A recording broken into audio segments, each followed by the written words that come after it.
La amapola tiene un poder increíble. Durante siglos, nos dio el opio, el analgésico más confiable del mundo.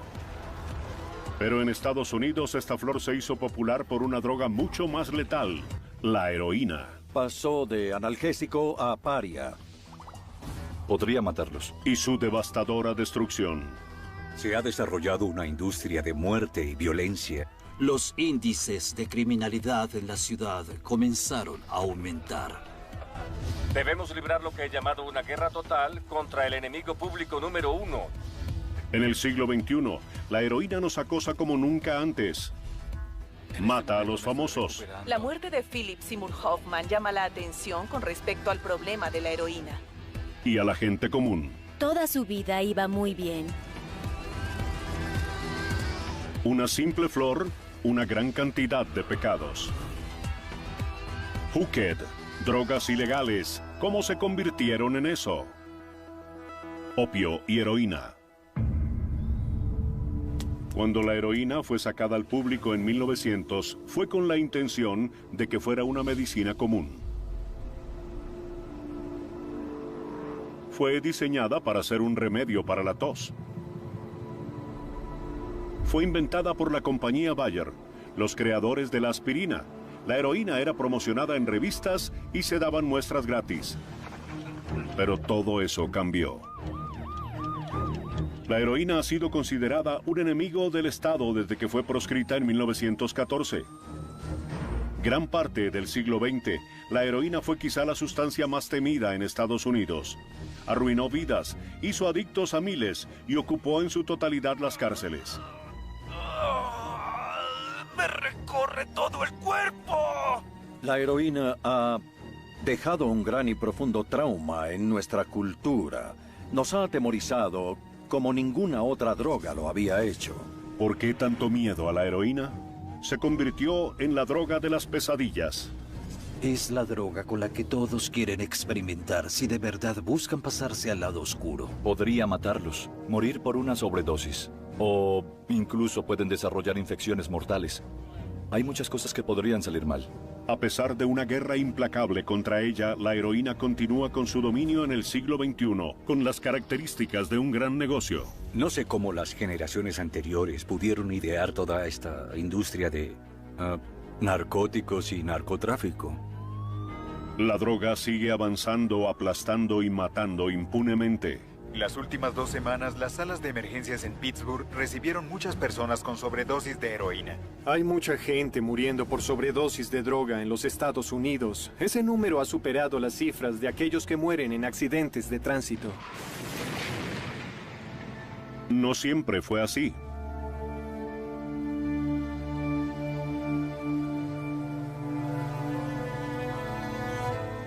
La historia comienza con una simple flor, la roja y brillante amapola. Papaver somniferum es el término biológico de ella. La amapola es hermosa, es para admirar. La amapola una vez fue catalogada como el regalo de los dioses. Hace 6000 años, los antiguos babilonios la llamaban la planta de la alegría. Dentro de la flor está la sustancia que cambiaría al mundo, el opio, el ancestro de la heroína. Tiene un líquido lechoso blanquecino que se encuentra en el bulbo. Es lo que se extrae y se refina para obtener el opio crudo. Todo lo que se necesita es algo afilado. Se rasga un bulbo de amapola, se toma un poco de la savia, se seca y ya estará lista para usar. Los antiguos babilonios bebían la savia o la secaban y la ponían en tortas de opio que comían por placer. Pero el opio tiene una cualidad mucho más poderosa. Puede aliviar el dolor. Como analgésico habría sido una de las cosas más efectivas que alguien habría usado en esa época. Siglos más tarde, Alejandro Magno usó el opio para conquistar el mundo. Dando la amapola a su ejército y llevándola consigo a la India, donde ésta floreció en el sol tropical y creció más potente. Sus tropas habrían usado el opio para aliviar sus dolores por la batalla. Después de conquistar el lugar, lo único que dejaron fue su uso. En la antigua Roma, la amapola demostró ser un regalo de los dioses para los gladiadores.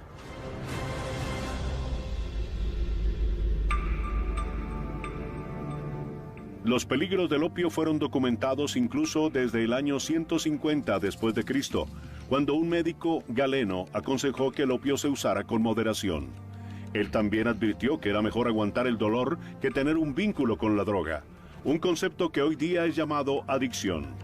Pero en una época de curar o matar, prácticas como cortar extremidades, extraer dientes con las manos, sangrar con sanguijuelas, escaldar, ahuecar y hacer la guerra con espadas y lanzas, el opio era una droga milagrosa. El opio es uno de los analgésicos más poderosos que ha conocido el hombre. Si pierdes una pierna, deben operarte y necesitarás una dosis muy fuerte de un analgésico. El opio era el único analgésico efectivo que había en el siglo XIX. Y no solo era efectivo, de alguna manera era lo único disponible aparte del alcohol. Pero la flor de la misericordia estaba destinada a convertirse en el sufrimiento de millones, después de que el Nuevo Mundo conociera al Antiguo. En 1492, los reyes de España Isabel y Fernando enviaron a Colón a buscar una ruta marítima a la India para traer, entre otras cosas, opio. Colón, por supuesto, nunca encontró la India o su opio. Sin embargo, él encontró algo más en el Nuevo Mundo. El tabaco, un producto que cambió la manera de hacer llegar el opio al cerebro. Cuando Colón volvió a Europa, llevó el tabaco y la pipa, y luego se esparciría en China. Los chinos adoptaron el hábito de fumar y, de hecho, eso fue una parte importante de la historia, porque una vez que aprendes a fumar una droga, eso te lleva a que sea posible que consumas otras drogas de la misma manera, y una de esas drogas fue el opio. Fumar opio era una nueva forma de consumirlo. Una bocanada envía las endorfinas químicas de la droga a los pulmones y el cerebro. Al quemar el opio, las sensaciones eran más intensas. Fumar opio creaba un efecto eufórico y adormecedor, como si se estuviera soñando. Había cuartos para fumar opio donde la gente se podía estirar, acostarse, fumar pipa, soñar, dormir, despertar, fumar de nuevo y volver al mundo de los sueños. Fumar opio fue la ruina de China. En 1800, 2 siglos después de la llegada del opio, millones de chinos ya eran adictos.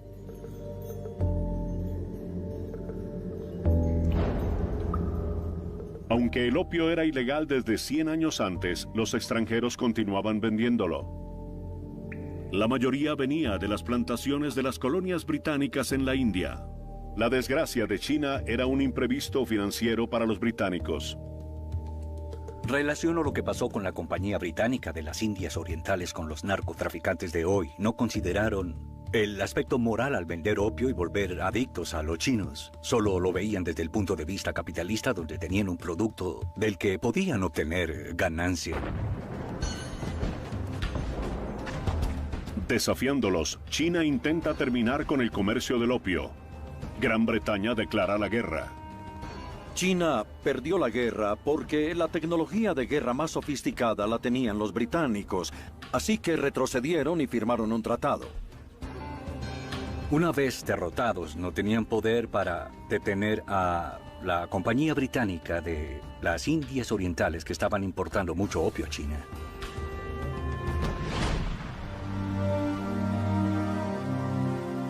En el transcurso de 6.000 años, el opio pasó de ser una bendición a una maldición. Comenzó como savia seca que la gente comía para aliviar el dolor y sentirse bien. Pero en el siglo XVII, un accidente de la historia cambió su ruta hacia el cerebro y preparó las bases para la primera epidemia de drogas del mundo. Pero la amapola tiene más cosas reservadas para la humanidad. La revolución industrial les permitió a los científicos extraer de la flor una droga aún más fuerte. El resultado es el analgésico más potente del mundo y el más adictivo. Durante miles de años el opio ha sido el analgésico más efectivo del mundo. Pero la revolución industrial trajo una sustancia mucho más poderosa. En 1804, un científico alemán llamado Frederick Serturner extrajo del opio una nueva droga. Los científicos bautizaron esta droga en honor a Morfeo, el dios del sueño. La droga es la morfina.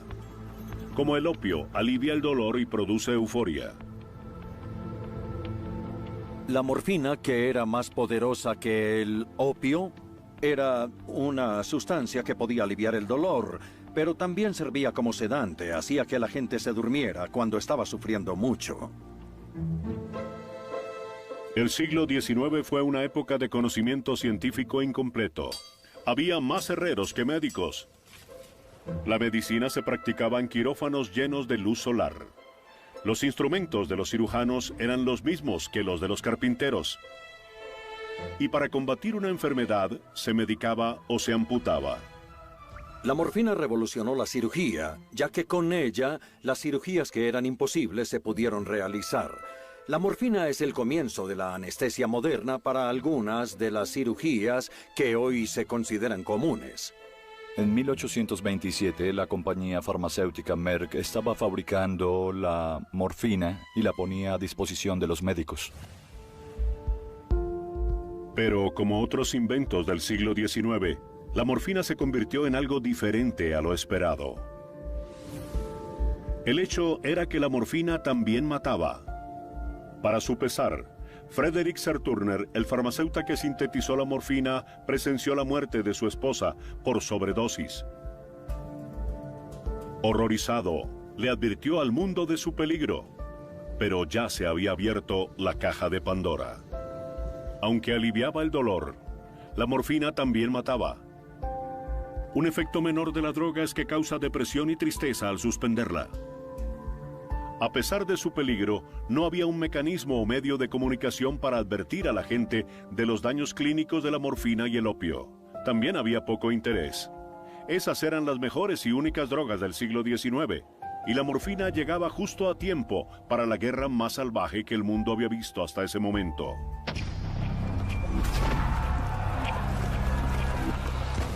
La Guerra Civil Estadounidense. Durante la Guerra Civil, la morfina fue la droga principal para aliviar el dolor en los campos de batalla.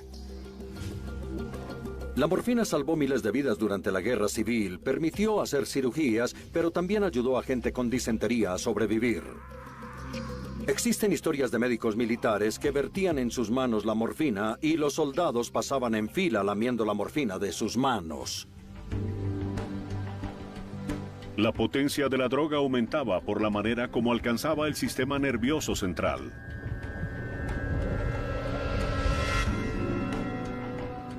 Al principio, la morfina era administrada directamente a una herida o ampollando la piel. También era ingerida, pero eso generaba problemas. Tardaba 20 minutos en hacer efecto, y los médicos creían que ingerirla causaba ansias, un estado previo a la adicción. Para evadir ese problema, los médicos buscaron evitar el estómago e intentaron usar el torrente sanguíneo. Eso lo hicieron con un objeto revolucionario, la aguja hipodérmica. La invención de la aguja hipodérmica fue algo grande hacia 1850 porque ofrecía el método de aplicación más fuerte conocido por el hombre para la época. Los efectos se manifiestan a los 30 segundos, así que la euforia es instantánea y rápidamente se alivian los problemas o cualquier dolencia. Una vez la morfina estuvo disponible, un doctor no era realmente tal si no tenía morfina y una aguja hipodérmica. Inyectar morfina al torrente sanguíneo hacía que los efectos de la droga fueran instantáneos, pero también hizo que comenzara la época de la drogadicción. El peligro era que se sentía más lo que hoy día llaman la descarga por la droga. Se generaba más euforia y el alivio del dolor resultaba instantáneo, así que eso hizo que mucha más gente que estuvo expuesta a inyecciones de morfina luego se volvieran adictos. Muy pronto aumentaría la demanda de agujas y morfina en las tiendas y en las órdenes por catálogo. Las agujas hipodérmicas eran producidas en masa, eran fáciles de conseguir y económicas. Cualquiera con un par de dólares podía comprar una aguja hipodérmica. Esto se convirtió en algo que una persona promedio de clase media podía ver como un objeto muy positivo. La morfina era el compañero perfecto para cualquier botiquín y equipo médico. Pero el alivio que la morfina le dio a la guerra civil se pierde luego que llega la paz. Ahora tienen una generación de veteranos adictos. La epidemia de adicción es tan grave que la terminan llamando la enfermedad del soldado. Usaban las inyecciones de morfina durante la guerra civil y crearon una subcultura de veteranos adictos que, luego de la guerra, se fueron a casa y continuaron con su dependencia con el uso de mezclas que estaban disponibles en catálogos y farmacias. Aunque al principio fue una bendición, la morfina y las agujas hipodérmicas preparan el camino para la primera epidemia de droga estadounidense. Lo que contribuyó a esto fue la ignorancia sobre cómo funcionaban las drogas en la química corporal o cómo causaban adicción. 1875. Estados Unidos ya no era un grupo de 13 colonias que dependía de una economía agraria. Era una nación industrializada de 39 estados y 1 millón de habitantes, unidos por el telégrafo y un sistema de trenes que iba del Atlántico al Pacífico. La constitución de los padres fundadores era la ley de la tierra. Pero la tierra había sido remodelada por una gran cantidad de inmigrantes. Los inmigrantes, no los drogadictos estadounidenses, fueron los que ocasionaron que la ley cambiara. Muchas de las leyes que se han promulgado y se han puesto en práctica para prevenir el uso, la importación y venta de drogas ha sido por el miedo. Por desgracia, se han basado en actitudes predispuestas hacia las diferencias raciales entre los norteamericanos. La primera ley antidrogas que se promulgó a nivel estatal y local iba dirigida a los mexicanos del suroeste y a los antiguos esclavos africanos que se mudaron a las grandes ciudades, y quizá a los más extranjeros de todos los estadounidenses, los chinos. Los chinos vieron a San Francisco como la entrada a Occidente para construir los ferrocarriles, pero inmediatamente se convirtieron en el blanco de las leyes excluyentes y el prejuicio. Los chinos llegaron a la costa oeste de Estados Unidos y construyeron mucha infraestructura en condiciones de trabajo esclavizantes. La gente vio la reciente afluencia de inmigrantes chinos como una clase más baja que los europeoamericanos que habían llegado antes. Así tuvieron a un enemigo natural a quien culpar por el flagelo de estas drogas. Los chinos llevaron consigo el hábito de fumar opio, pero para las autoridades el opio era sospechoso y era visto como siniestro. Los periódicos ponían al opio como un arma de seducción, una droga que estimulaba el deseo sexual incontrolable en las mujeres. La imagen de la cultura popular estándar de los cuartos de opio era oscura, fría, húmeda, clandestina. Un antro donde los hombres chinos se recostaban a fumar opio. Con frecuencia eran asociados con imágenes de jóvenes mujeres blancas estadounidenses que eran atraídas a la prostitución o al concubinato con hombres chinos. Incluso había historias en las que los periódicos hablaban de mujeres blancas que sufrían del azote del demonio amarillo, racismo descarado. Pero eso era más leña al fuego que permitía el surgimiento de este movimiento reformista.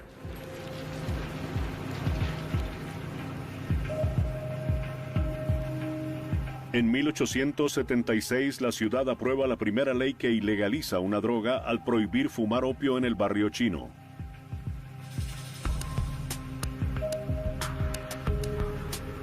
Con la excepción de esta restricción específica, no existía una droga ilegal a nivel nacional.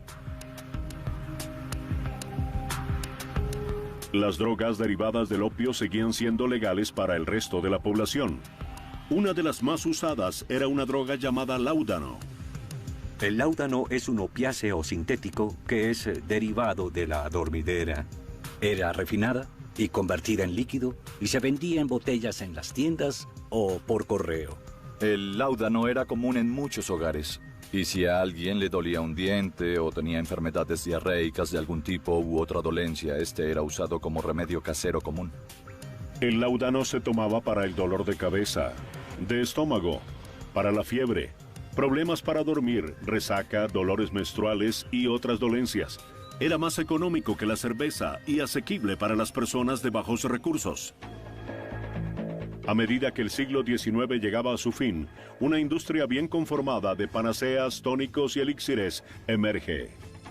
Las llamaban medicinas patentadas porque la fórmula era un secreto y los ingredientes no aparecían en la etiqueta. Casi todos contenían morfina, pero eran vendidos para una amplia variedad de usos, desde impotencia masculina, detener el llanto de un bebé, problemas femeninos, hasta los llamados problemas fisiológicos. Ese era un problema porque, por supuesto, la gente se podía volver físicamente dependiente de esas sustancias si las tomaban por mucho tiempo.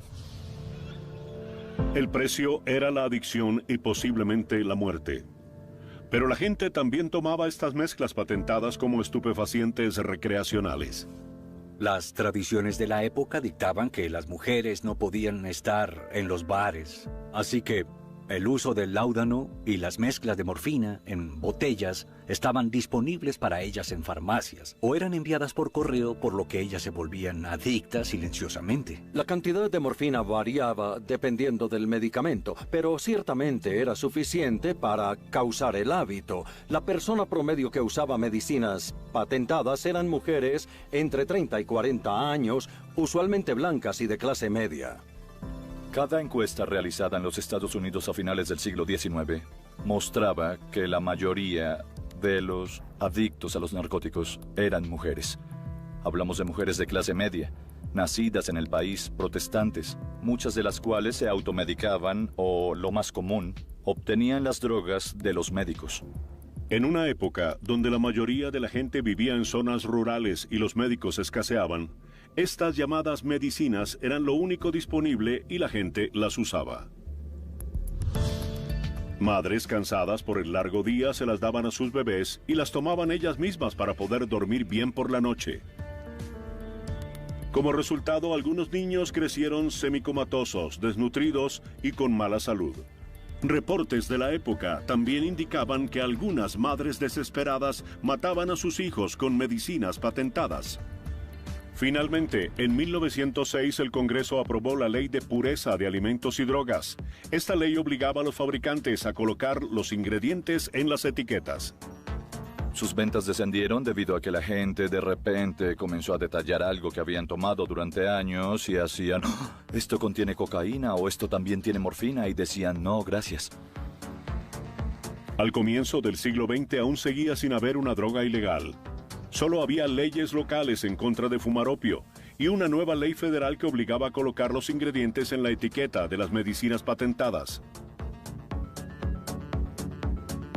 El opio, la morfina y las demás drogas seguían siendo legales en todo el país.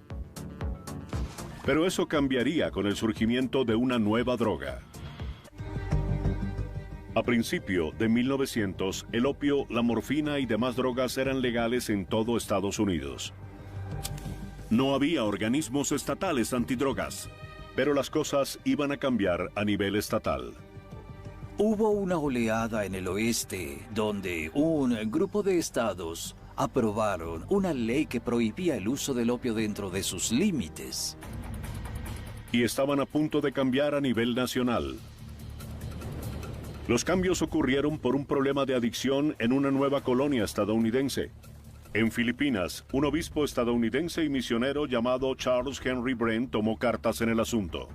Brent vio a los filipinos usando todo tipo de productos opiáceos. Como líder religioso, reaccionó con vehemencia contra eso y al final le escribió al presidente Theodore Roosevelt.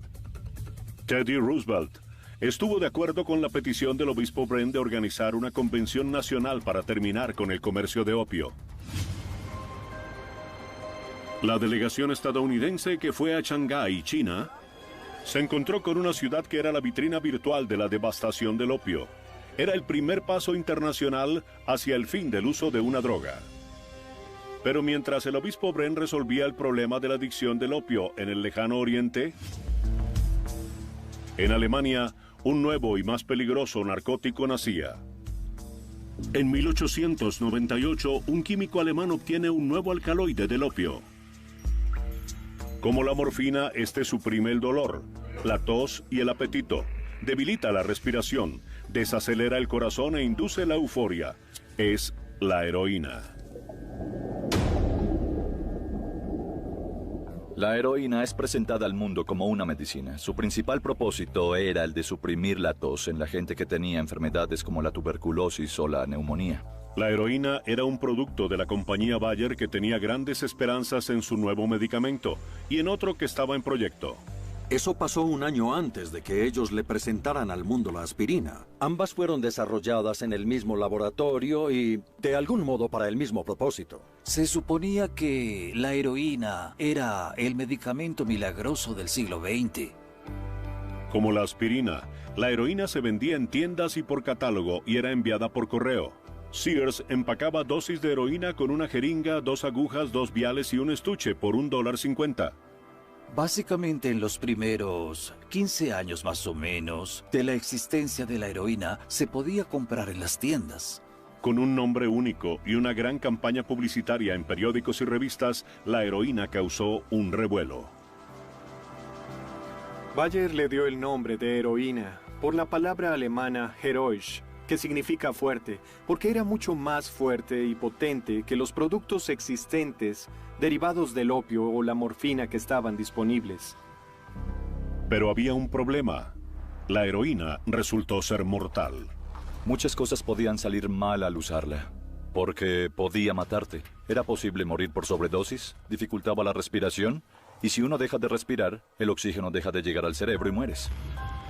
Para 1913, la heroína reemplaza la morfina como la droga adictiva más peligrosa en Estados Unidos. Y esa vez no eran mujeres del campo las del problema de adicción, sino jóvenes de la ciudad. Los tipos duros de la calle, blancos y jóvenes, los hijos de inmigrantes, ellos compraban tabletas de heroína en las farmacias, las aplastaban y las inhalaban. Había más gente padeciendo adicción a las drogas y se estaba convirtiendo en un problema más serio. Todo esto estaba empeorando. En 1914, el Congreso de los Estados Unidos reaccionó al sorprendente aumento de la adicción a la heroína y al reciente paso internacional al control del uso del opio. Por primera vez se consideraba aprobar leyes nacionales contra el uso de drogas. No era parte de la cultura estadounidense que lo que la gente consumiera o no fuera regulado. Y no fue tanto un argumento político, sino un hábito cultural. Muchos estadounidenses tenían dudas constitucionales sobre que el gobierno federal ejerciera la fuerza pública para regular cosas como las drogas. Pero eso cambió con la ley Harrison de impuestos sobre narcóticos. El congresista Francis Burton Harrison diseñó una manera constitucional de regular las drogas basándose en los impuestos. Inicialmente no era una ley de prohibición, ya que básicamente era una ley de impuesto y mantenimiento de registros. La ley Harrison de impuestos sobre narcóticos fue el primer paso para ilegalizar las drogas a nivel nacional. Para vender o prescribir opio, heroína o morfina era necesario tener una licencia y pagar impuestos. No a todo el mundo se le otorgaba esa licencia. Eso quedaba a discreción del gobierno. La frase posesión ilegal, término desconocido hasta esa ley, se volvió parte del nuevo lenguaje jurídico contra las drogas. Y un precedente para enviar a la gente a la cárcel. Eligieron perseguir a los consumidores y catalogaron como criminales a la población adicta. Más de 100.000 personas fueron reseñadas. La heroína se volvió clandestina y los consumidores de drogas se volvieron vulnerables a ser aprehendidos y encarcelados. La ley Harrison de impuestos sobre narcóticos convirtió en criminales a los consumidores de drogas, pero los que eran arrestados con más frecuencia por violar la nueva ley federal eran los médicos. Unos 10.000 fueron arrestados en los siguientes 5 años después de aprobar la ley. La manera como era interpretada la ley permitió a las autoridades prohibir a los médicos que proveyeran a los adictos a la morfina, el opio y la heroína porque eso era considerado un uso ilegítimo de la droga. En el lapso de 20 años, la heroína había pasado de ser una medicina milagrosa a enemigo público. Para la heroína, esto es una derrota notable. Pasó de medicina popular a narcótico ilegal en solo 20 años. Para 1923, la mitad de los reclusos en la penitenciaría de Leavenworth, Kansas, fueron encarcelados por crímenes de drogas. Se arrestaba a los médicos, se arrestaba a los adictos y los oficiales de las cárceles federales comenzaron a quejarse de que la prisión estaba abarrotada por drogadictos que eran prisioneros problemáticos. El Departamento del Tesoro, determinado a liberar a la sociedad de la heroína, presionó al Congreso para que creara controles más rigurosos. En 1924 el Congreso erradicó por completo la droga y eliminó permanentemente su uso médico. Las nuevas políticas dieron resultado. Fueron efectivos en reducir los adictos en Estados Unidos de un par de cientos de miles a 20,000. Pero los adictos que quedaban tenían blindado su vínculo con la heroína, la necesitaban y no se detendrían ante nada para obtenerla. Para estos adictos, su único propósito en la vida es conseguir dinero para las drogas.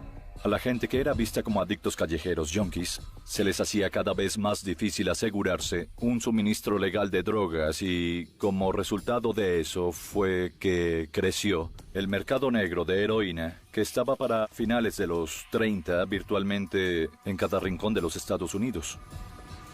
En la transformación de medicina a droga prohibida, la heroína se convirtió en un producto fijo del mercado negro. Las ganancias que se obtenían con su venta eran estratosféricas. 1 kilogramo de heroína que sale de un laboratorio de drogas se puede vender en $10,000 porque se puede dividir 8, 10 o 12 veces para obtener más de $250,000. Tentado por tanto dinero, el crimen organizado se hizo cargo. Al terminar la prohibición del alcohol en 1933, la mafia se cambió a otro mercado, el de las drogas. La heroína se volvió un gran negocio para los jefes del bajo mundo. Uno de los más famosos era Lucky Luciano. Fue conocido por organizar una de las más grandes operaciones de contrabando de heroína en la historia, la Conexión Francesa. La Conexión Francesa era una conexión de droga corsa en Marsella, al sur de Francia, donde se contrabandeaba opio traído desde Turquía, se procesaba y se convertía en heroína y luego se llevaba de contrabando a través del puerto de Nueva York. Estados Unidos combatió el problema presionando a Turquía y a Francia para que actuaran de forma implacable con la producción de heroína. Pero la demanda de heroína garantizaba que hubiera un suministro. Las conexiones de drogas del bajo mundo le dieron un nuevo encanto. Los artistas y músicos de jazz en Nueva York adoptaron la heroína como su hábito. Existía una conexión directa a la economía clandestina, a los empresarios ilegales, los consumidores de drogas, los músicos de jazz y estafadores se reunían todos en los clubes de jazz y así fue como la heroína comenzó a expandirse a una población más grande. En las décadas de los 40 y 50, la heroína se arraigó en las ciudades estadounidenses. Su disponibilidad a la vuelta de la esquina le permitió a los vendedores aprovechar un nuevo mercado.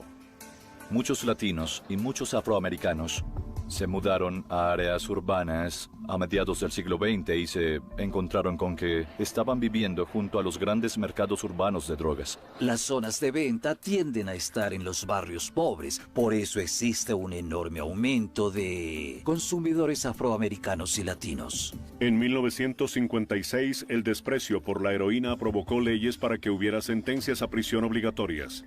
Los infractores por primera vez eran sentenciados de 2 a 5 años, por segunda vez sentenciados de 5 a 7 años y por tercera de 10 a 20. Pero la ley no pudo detener el constante uso de heroína. No confías en nadie. No tienes una relación con nadie excepto con una bolsita de polvo blanco. Es la heroína. Durante años pensamos que era un problema de los guetos y los negros, así que no le hicimos caso pensando que eso era problema de otra gente. Luego, de la noche a la mañana, la heroína salió de los guetos. Con sentencias obligatorias o no, el tráfico, consumo y adicción de heroína aumentaron drásticamente en los años 60. A pesar de que la heroína alcanzó los suburbios, el mayor impacto destructivo de la droga fue en las ciudades.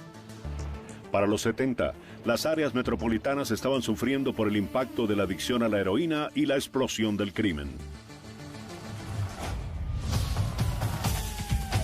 911. Enterado. Hay disturbios. Enviaremos refuerzos. Sí, hemos localizado un grupo de adictos. Entendido. De repente, los índices de criminalidad en ciudades comenzaron a aumentar.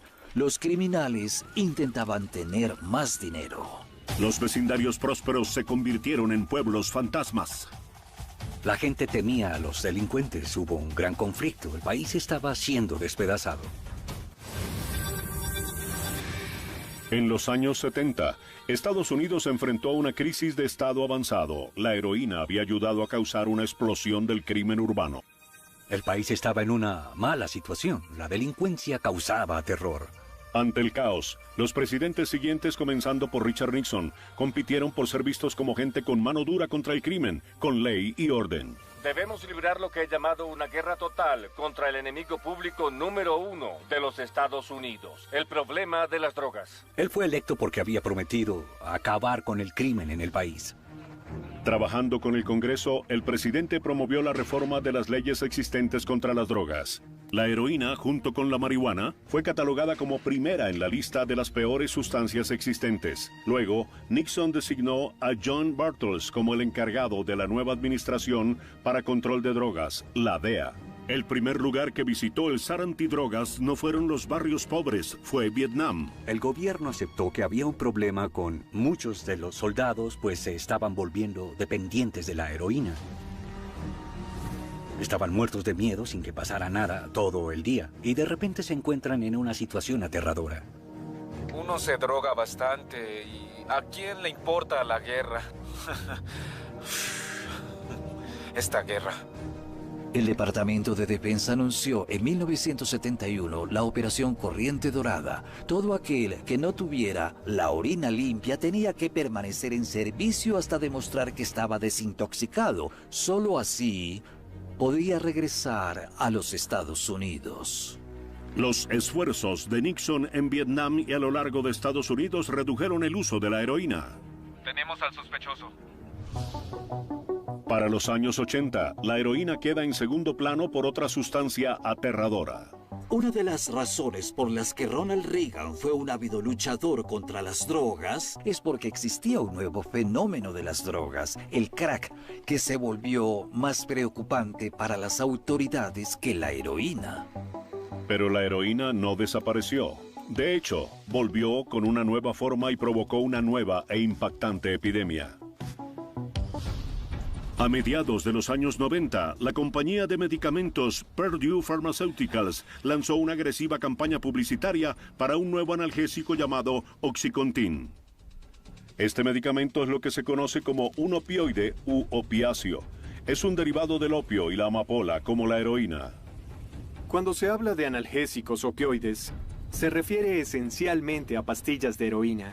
Hablamos de medicamentos cuyas moléculas son casi idénticas a las moléculas de la heroína y los efectos que producen en el cerebro son exactamente los mismos.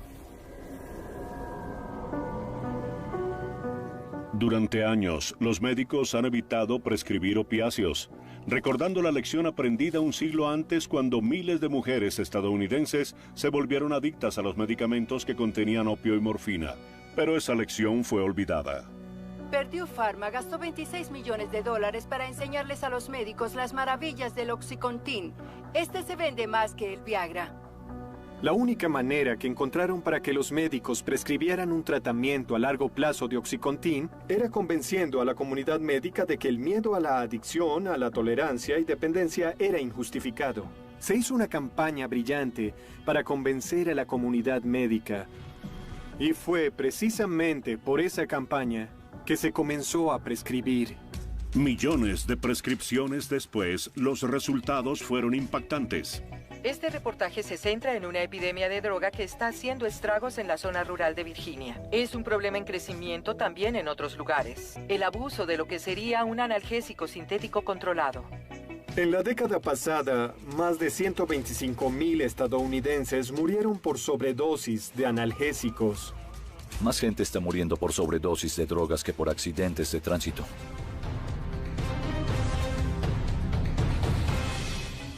Esta noche empezaremos una serie de reportajes donde examinaremos el problema de la heroína que está en crecimiento en nuestro país. Las cifras son impactantes. En solo 5 años el abuso de la heroína casi se ha duplicado.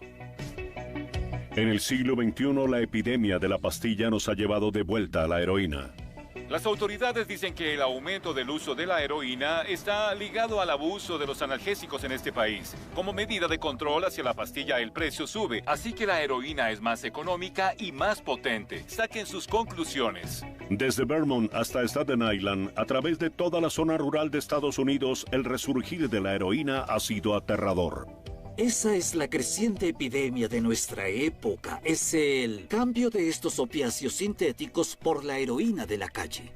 El cálculo más reciente mostró que 669,000 estadounidenses usan heroína. Muchos de ellos son jóvenes adinerados de los suburbios. Esta es la habitación de Christopher. Ahí lo encontró mi hija Jane, con sobredosis. Toda su vida iba muy bien. La muerte de Philip Seymour Hoffman llama la atención con respecto al problema de la heroína, ya que muchas comunidades son afectadas por esa situación.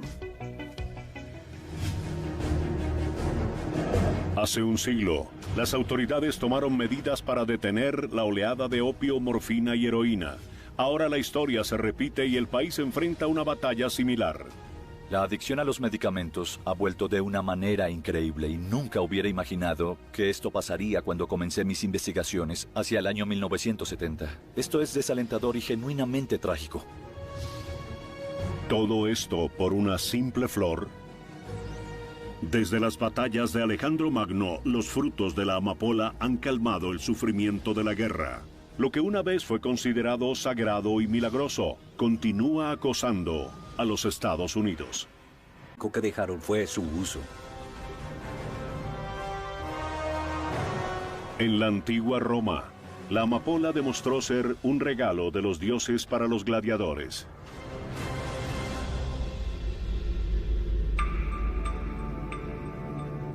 Los peligros del opio fueron documentados incluso desde el año 150 después de Cristo, cuando un médico galeno aconsejó que el opio se usara con moderación. Él también advirtió que era mejor aguantar el dolor que tener un vínculo con la droga, un concepto que hoy día es llamado adicción. Pero en una época de curar o matar, prácticas como cortar extremidades, extraer dientes con las manos, sangrar con sanguijuelas, escaldar, ahuecar y hacer la guerra con espadas y lanzas, el opio era una droga milagrosa. El opio es uno de los analgésicos más poderosos que ha conocido el hombre. Si pierdes una pierna, deben operarte y necesitarás una dosis muy fuerte de un analgésico. El opio era el único analgésico efectivo que había en el siglo XIX. Y no solo era efectivo, de alguna manera era lo único disponible aparte del alcohol. Pero la flor de la misericordia estaba destinada a convertirse en el sufrimiento de millones, después de que el Nuevo Mundo conociera al Antiguo. En 1492, los reyes de España Isabel y Fernando enviaron a Colón a buscar una ruta marítima a la India para traer, entre otras cosas, opio. La amapola tiene un poder increíble.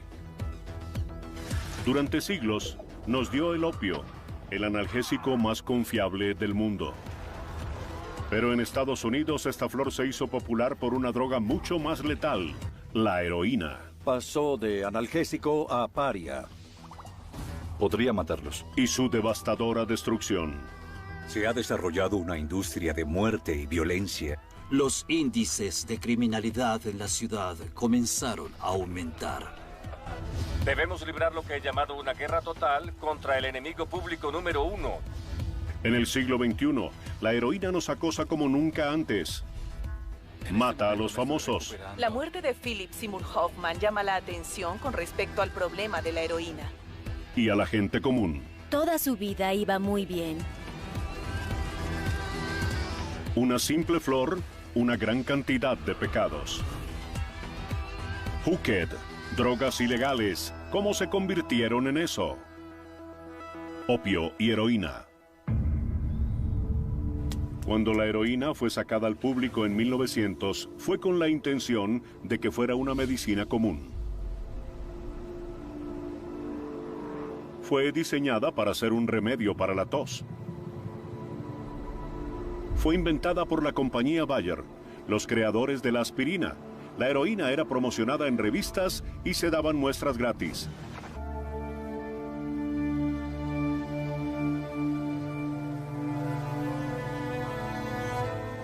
La historia comienza con una simple flor, la roja y brillante amapola. Papaver somniferum es el término biológico de ella. La amapola es hermosa, es para admirar. La amapola una vez fue catalogada como el regalo de los dioses. Hace 6000 años, los antiguos babilonios la llamaban la planta de la alegría. Dentro de la flor está la sustancia que cambiaría al mundo, el opio, el ancestro de la heroína. Tiene un líquido lechoso blanquecino que se encuentra en el bulbo. Es lo que se extrae y se refina para obtener el opio crudo. Todo lo que se necesita es algo afilado. Se rasga un bulbo de amapola, se toma un poco de la savia, se seca y ya estará lista para usar. Los antiguos babilonios bebían la savia o la secaban y la ponían en tortas de opio que comían por placer. Pero el opio tiene una cualidad mucho más poderosa, puede aliviar el dolor. Como analgésico habría sido una de las cosas más efectivas que alguien habría usado en esa época. Siglos más tarde, Alejandro Magno usó el opio para conquistar el mundo, dando la amapola a su ejército y llevándola consigo a la India, donde ésta floreció en el sol tropical y creció más potente. Sus tropas habrían usado el opio para aliviar sus dolores por la batalla. Después de conquistar el lugar, lo único... Colón, por supuesto, nunca encontró la India o su opio. Sin embargo, él encontró algo más en el Nuevo Mundo. El tabaco, un producto que cambió la manera de hacer llegar el opio al cerebro. Cuando Colón volvió a Europa, llevó el tabaco y la pipa, y luego se esparciría en China. Los chinos adoptaron el hábito de fumar y de hecho eso fue una parte importante de la historia porque una vez que aprendes a fumar una droga, eso te lleva a que sea posible que consumas otras drogas de la misma manera y una de esas drogas fue el opio. Fumar opio era una nueva forma de consumirlo. Una bocanada envía las endorfinas químicas de la droga a los pulmones y el cerebro. Al quemar el opio, las sensaciones eran más intensas. Fumar opio creaba un efecto eufórico y adormecedor, como si se estuviera soñando. Había cuartos para fumar opio donde la gente se podía estirar, acostarse, fumar pipa, soñar, dormir, despertar, fumar de nuevo y volver al mundo de los sueños. Fumar opio fue la ruina de China. En 1800, 2 siglos después de la llegada del opio, millones de chinos ya eran adictos.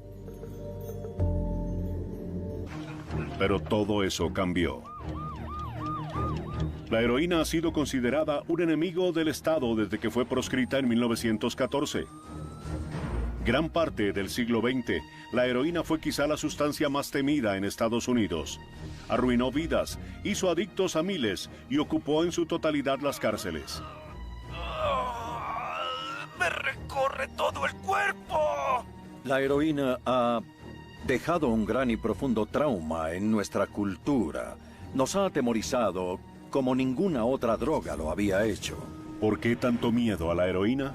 Se convirtió en la droga de las pesadillas.